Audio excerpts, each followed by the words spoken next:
लोकसभा में विपक्ष के नेता होंगे, क्योंकि ये भी चल रहा था कि राहुल गांधी की जगह कोई दूसरा व्यक्ति भी विपक्ष का नेता हो सकता है। लेकिन अब ये खबर आ रही है, वेणुगोपाल जो कि कांग्रेस के महासचिव हैं, उन्होंने इस बात की घोषणा कर दी है, इस बात का ऐलान कर दिया कि कांग्रेस की ओर से कोई और नहीं बल्कि राहुल गांधी विपक्ष के नेता होंगे। यानी कि देश के प्रधानमंत्री अगर के नेता के तौर पर अगर नरेंद्र मोदी हैं, तो उनके सामने अब राहुल गांधी होंगे।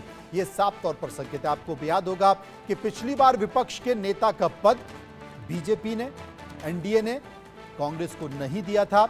इस बात को लेकर भी बहुत हंगामा हुआ था।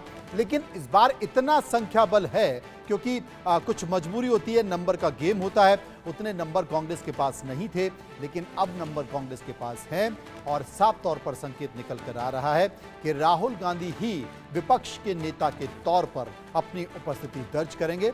और जैसा कि संविधान की किताब हाथ में लगकर उन्होंने शपथ ली है, संकेत साफ तौर पर दिया है कि संविधान की रक्षा के लिए, क्योंकि अघोषित इमरजेंसी जो सवाल हमने लोगों से भी पूछा था वो लगाई गई है। हमारे साथ ज्योति कुमार सिंह है, कांग्रेस के प्रवक्ता हैं। ज्योति जी, क्या कहेंगे?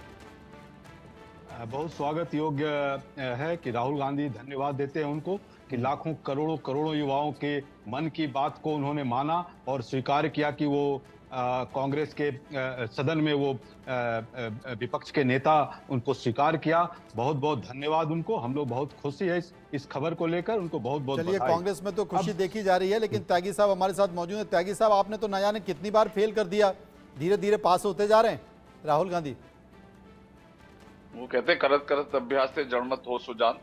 तो इनकी जो ठीक है, हम तो चाहते हैं कि बड़ा मजबूत विपक्ष हो, लेकिन एक परिपक्वता के साथ इटली भेज रहे थे, आना चाहिए। आप तो इटली भेज दे रहे, आप तो कह रहे थे कि राजनीति से संन्यास कर लेना चाहिए। आप तो ये भी कह रहे थे कि राजनीति के लिए ये मटेरियल ही नहीं है। देखिए, बड़ी कठिन है डगर पनघट की। अभी आगे आगे देखते जाइएगा राहुल गांधी जी पर जिस प्रकार से लीडर ऑफ अपोजिशन का अभी कार्यभार आया है। अब उसके देखिए, उनकी जो अटेंडेंस थी, उपस्थिति थी, वो 52% थी, जबकि मैं समझता हूं कि एवरेज उपस्थिति पार्लियामेंट के अंदर पार्लियामेंटेरियंस की 75 से 80% होती थी। तो ये तो उनका पार्लियामेंट के प्रति जो था समर्पण था।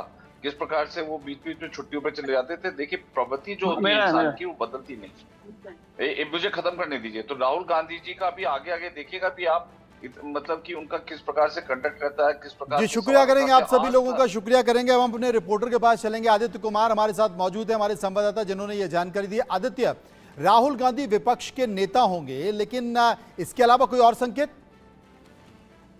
जी नहीं, आज जिस तरीके से पहले शुरुआती दौर में जिस तरह की जानकारी सामने आई थी कि पहले सिर्फ जो कल वहाँ पे जो फैसले होने हैं, जो जिस तरीके से प्लानिंग होनी है लोकसभा स्पीकर के चुनाव के लिए, लेकिन वहाँ पर अंदर जब 1 घंटे लगभग मीटिंग चली, 8 बजे मीटिंग शुरू हुई थी, 8:30 बजे 9 बजे तक जो है चलती रही मीटिंग। उसके बाद कुछ खास फैसले नहीं लिए गए। केशव वेणुगोपाल बाहर आए थे मीटिंग खत्म होने के बाद में, जब सभी नेता चले गए, राहुल गांधी चले गए, सुप्रिया सुले चली गई, सब लोग चले गए। तो उसके बाद केशव वेणुगोपाल बाहर आए थे और केशव वेणुगोपाल ने बस 2 मिनट मीडिया से बात करते हुए उन्होंने कहा था कि जो लोकसभा स्पीकर का जो मामला है, जिस पे चुनाव होना है, उसके बारे में कल तय किया जाएगा। हो सकता है कि जो लोकसभा का जो समय है उससे पहले एक बार और मीटिंग बुलाई जाए, या कुछ खास बात नहीं हो पाई। लेकिन राहुल गांधी के विपक्ष का नेता बनाया जाएगा, ये तय हो गया है, जिसको इंडिया न्यूज में ने पहले ही दिन भी बताया था कि पूरी संभावना है कि इंडिया न्यूज ने जिस तरह से बताया, पूरी संभावना जो है वो राहुल गांधी को विपक्ष का नेता बनाना तय किया जाएगा। उस खबर पर मुहर लगी है। उसके बाद केशव वेणुगोपाल चलेगा, मीडिया से उन्होंने कुछ खास बात। बहुत बहुत शुक्रिया करेंगे आदित्य। तो कुल मिलाकर कांग्रेस के महासचिव